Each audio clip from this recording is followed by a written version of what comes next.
Yo, YouTube, what's going on? It's Keo. Finally, I'm gonna sit there and make another YouTube Yu-Gi-Oh video. Basically, I'm gonna introduce my Karakuri to y'all. It's been really consistent. I've been having lots of wins. I've been facing various decks. It has a good game one matchup, and it has a lot of control. But I'm gonna sit there. I'm gonna get started. I just want to sit there and appreciate everybody who's been patient and been waiting for me to sit there and make these videos. Keep the emails coming in, and I'm gonna sit there. I'm gonna respond to everybody. Again, I apologize for the time gap in between videos, but I'm gonna sit there. I'm gonna get started. All right, first I'm gonna introduce y'all the monster lineup. This is the Karakuri Merchant. Inishi, whatever the hell it is. Look, listen, it's the merchant. That's what I'm going to call him. Basically, he's the Stratos of the deck. He gets me anything that has Karakuri in its name, which is a lot of targets. He's very versatile. He sets me up for first turn Nat Beast, mad good control and all that. And overall, I think it's a really great card. I recommend for you to run it in threes. This Soldier, I'm running 3 of him because he's the Ember's Blade of the deck. And he allows me for good first turn setups, and basically overall he's a searcher, so you can't really go wrong with an Ember's Blade in the deck. I'm running only 2 quicks. Why? Because it's a good setup for afterwards. Spam the field with Bure. I can get Landois, so that's basically the only reason why I'm running 2. But overall, I'm not running no hypers in this build, so it's basically more of a control version other than an OTK. 3 strategists.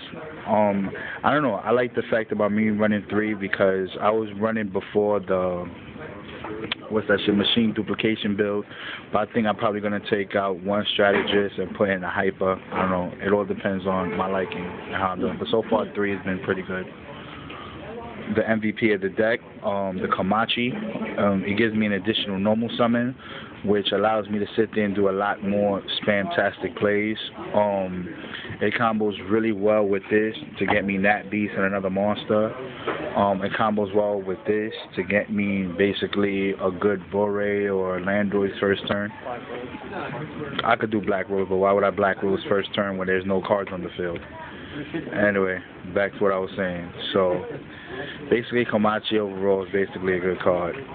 I'm only running 1 Cyber Dragon because there's times that I don't get the goals in match field set up, so I'm always getting caught with Reborn and Chimera Tech Fortress, which gets really annoying after a while.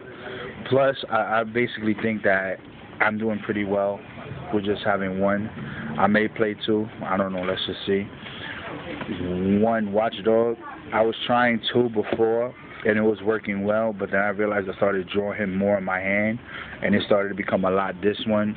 And this one, which basically that leads up to a dead draw, so I decided to sit there and stay away from that and only add 1. I'm going to go to spells, 3 Upstart Goblins. I'm trying to make this build as fast as what 6 Sands used to be, which is not that hard because we got basically our own, 6 Sam United and everything else, and we got like 6 Stratoses in the deck, so I think that's pretty well. So I think the Upstart is a great addition. Plus, when you have control, it doesn't matter how much life points you have if they can't do nothing about it. 3 Cash, another Stratos of the goddamn deck. I mean, like, come on, this and this gets you basically anything. Like, he gets you any Karakuri card, period. He gets you any Karakuri monster. So basically, you just thin out your deck from 2 cards in 1 turn. So that's 1, 2. Then this over here allows you basically you're thinning out your deck by like what? There's so many cards. Like it's just really fast. Only 2 instant fusions. I was going with 3, but like again, it was just the whole bad top deck theory and all that. But let's just see what happens.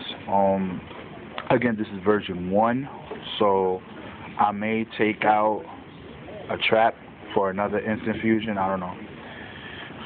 2 Space Typhoons, even though September 1st, I'm not running 3. I think 3 is bad overall. I play 2 Spaces in a Heavy, and I think that's just fine. I don't want to sit there and change the ratio of having too many back row destruction cards, especially due to the fact that everybody's going to be scared to set back rows. 1 Mind Control, because of all the tuners I have. 1 Dark Hole, 1 Heavy, 1 Limiter, 1 Monster Reborn, and 1 Anatomy. I'm only sticking with 1 because it was a bad top deck. Like, every time I was drawing 2, there was a time I was just like, shit, like I really got to cut this down. And it's been doing a lot of good progress, so 1 is fine. I'm gonna go with the trap lineup, 2 bottomless trap holes. I go into Nat Beast fairly well, and it's really easy in my build, so I'm basically not fearing the whole Space Typhoon and Heavy Storm play. So bottomless does, go off when it needs to. 2 Fiendish Chains. It's another reason why I don't fear everything else like that, because Nat Beast with Fiendish Chain is kind of broken. So overall, it saves my field. The only thing I really got to worry about is just like traps and stuff. 1 Mirror Force, 1 Golden Match, 1 Solemn, and 1 Call of the Hornet. I think Golden Match is basically self-explanatory since the majority of my shit is Earth. I have a lot of control with that, but I might, depending on the meta, I might take that out if everybody's gonna spam out agents and shit. But let's just see what happens, because a lot of idiots want to put tour guides and everything. So basically, if they're gonna put tour guide in every fucking deck, I think Golden Match is still gonna be a great addition. So basically, that's my deck. Now I'm gonna go into the side deck right quick. I'm missing 4 cards. Please keep that in mind. It's gonna be 2 Chaos Trapos. Everybody's gonna say for me to sit there and play Warning. Sure, Warning does a lot more, but at the end of the day, Chaos Trap Hole, it leaves. So I wouldn't have to worry about Beckoning Light fucking me up. I wouldn't have to worry about a Monster Reincarnation play. I wouldn't have to worry about none of that. So that's the reason why I like Chaos Trap Holes over Warnings. 2 Noblemen across out. I still fear the Gravekeeping matchup, and I still think it's gonna be strong. What else? X-Sabers could still make a comeback, all that. So I'm definitely siding in 2 Noblemen, because Noblemen is definitely going to sit there and be good this format, especially since OTK. Another goes-in match, again, for them spam decks that don't sit there and focus on one attribute. 1 Puppet Plant only, because I'm not entirely sure if 6 Sams do make a comeback, but it's just for insurance, just in case for Sam, Sabers, and Gravekeepers. 1 Max C for the OTK spam outs. Basically, it just gives me an additional draw. If they can't OTK me, I just still sit there, have more control. 1 Gores for, the whole pay 1,000, blow up the field, attack, and all that. So it's just, I don't know. I think Gores is going to do well too. 2 Machina Fortress. I'm playing Machina Fortress against the Saber matchup, the Necro Valley matchup, even the Light Sworn matchup, you know what I'm saying? Because they have to fight it. If you're targeted by a card effect, by a monster effect, you're just going to get hit in the hand. So, Morphin Jar number 2, Mad Pro. Like, it's just like Penguin Soldier on crack. So basically, if I feel like you're overwhelming my field, I set that, you go tight face. These 4 cards, keep in mind, I hope y'all sit there, get a pen and paper. 2 of them is going to be the Allied Bomb. I think that's the name of it. Don't correct me. Basically, its effect is that I chuck it during any player's turn, because it's a quick effect, and it removes 2 lights from the graveyard. Mad good. Like, it was a DD Crow on smack. So that shit's going to shut down agents, Light Sworns, all that shit. So basically, I'm comfortable with that. And the 2 Mini Catasters, the one that if it battles a light monster, just destroy before applying damage calculation. So that's just basically no, it's the Mini Cataster, not Cataster. Oh.